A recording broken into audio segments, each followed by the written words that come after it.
Creating. Often there is something magical about it. In the case of wooden boat building, it already starts with the framing by the elements, water and air, as well as earth and the power of fire.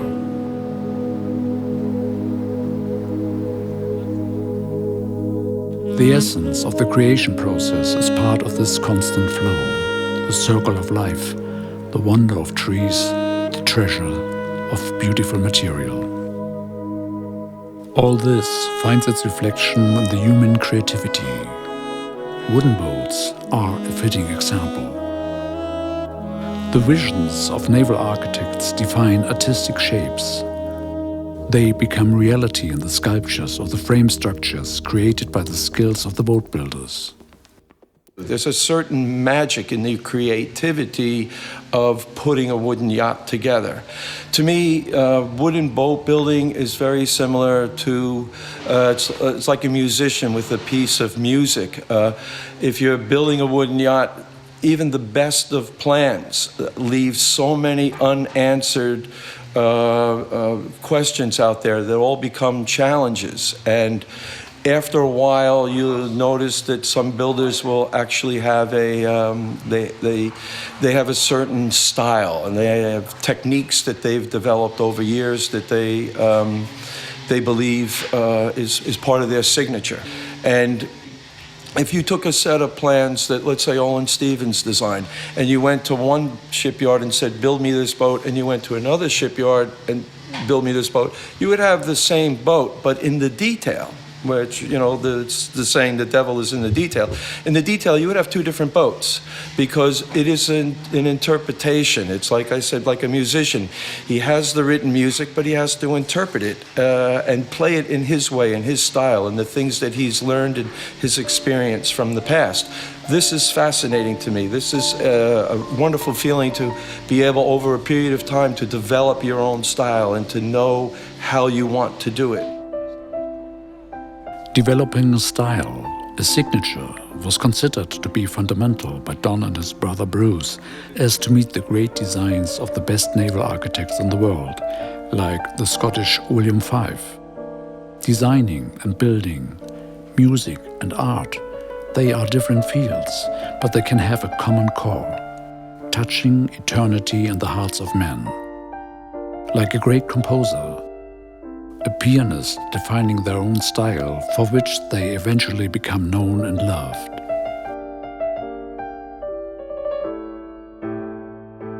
When the replica of the William Fife International Rule 8-meter Defender is ready to touch the element, it certainly has the signature of wooden boatworks.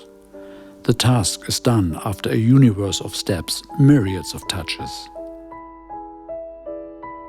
The launching is a highlight at the end of a dedicated process. It all starts with the materials, the ingredients. You're not going to get a good outcome without the best possible materials. We start from there. The materials inspire the craftsman. I think that takes us to another level in our craftsmanship, and I think the boats reflect that level of craftsmanship. So basically, it works like this. You do everything you can do to make it perfect. You will never reach perfection.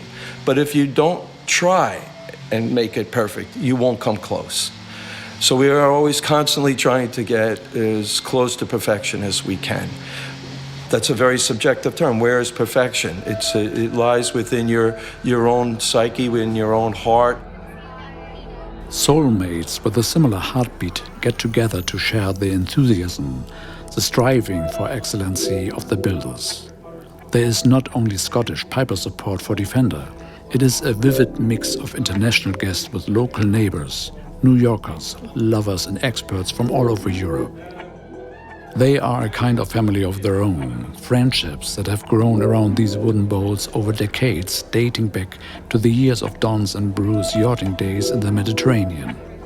Chatting, stories and last hints on how to give the bottle the right spin. Olympic sailor Amanda Clark is not only great in balancing a 470, she transfers her techniques charmingly to bottle and stem.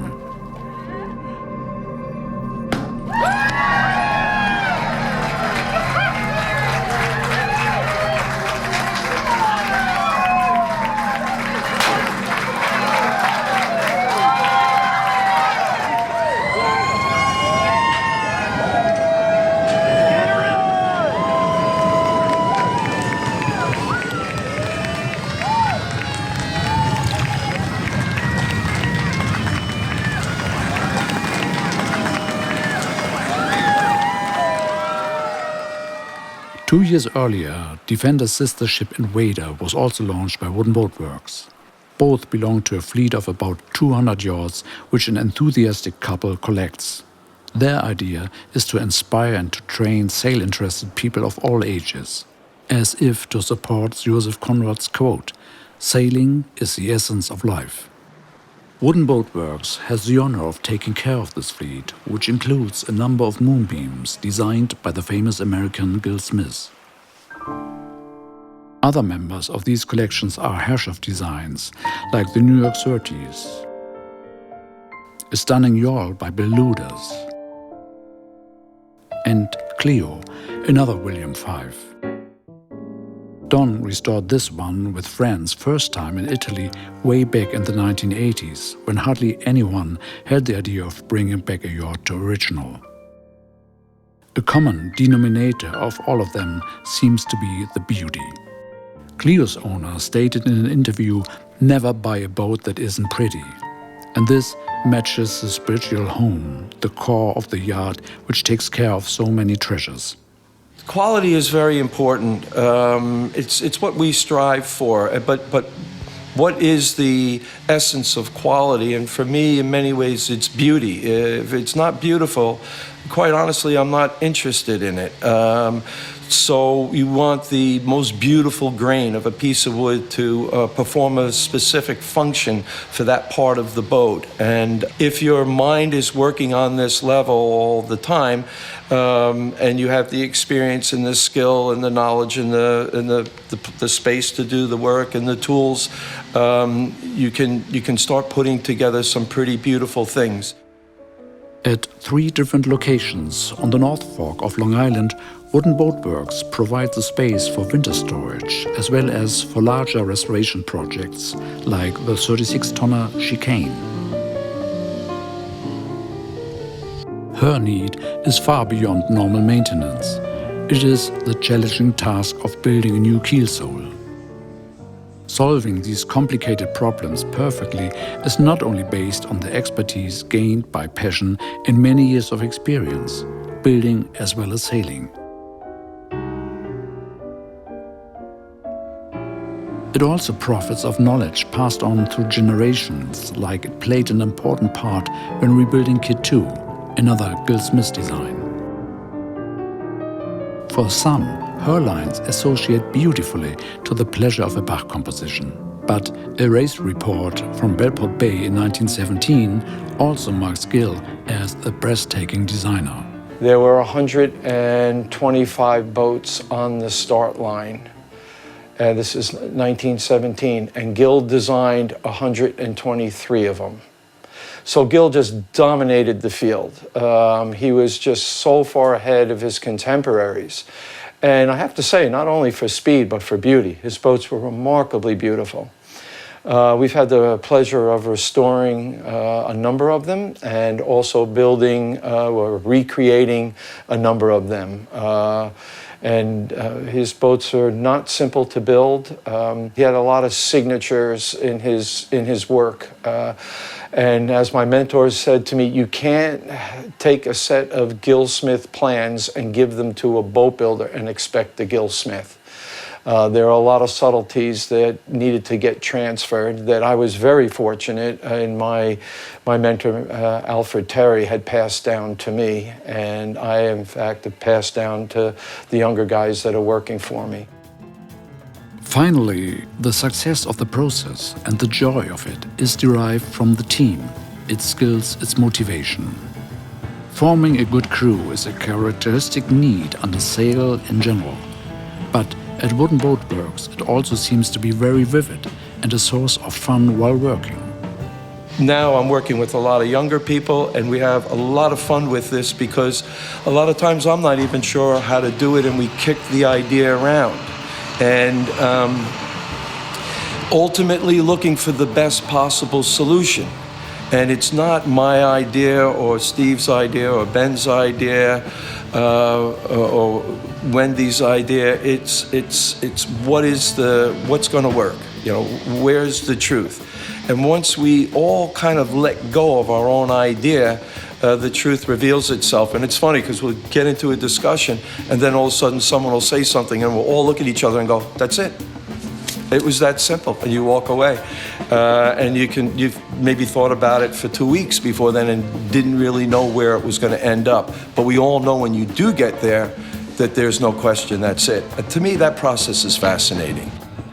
Inspiring each other like in a creative jazz formation. Being part of the group, interacting and listening to each other, striving for the maximum beauty possible. This will finally show in the quality and the look of the outcome. Why are we getting more and more people, wanting these wooden boats? And I really do think it's that modern world we live in. We need something else. It's not enough. It's not nourishing our souls. As society and culture becomes more and more digitalized and more looking at screens, there is a human need for something tactile, something that we can feel, smell, touch, and look at, that we can relate to in nature. They're not just beautiful, it's not something you hang on the wall, but you can actually go out there in nature with it and be in harmony with nature and sailing these boats in the sea with the wind. And something about it just makes a lot of sense. Some, at least, have a longing for it. And in this way, wooden boat building is not only the expression of human creativity. The wooden boats can be the tools to feel personal harmony with the beauty of creation.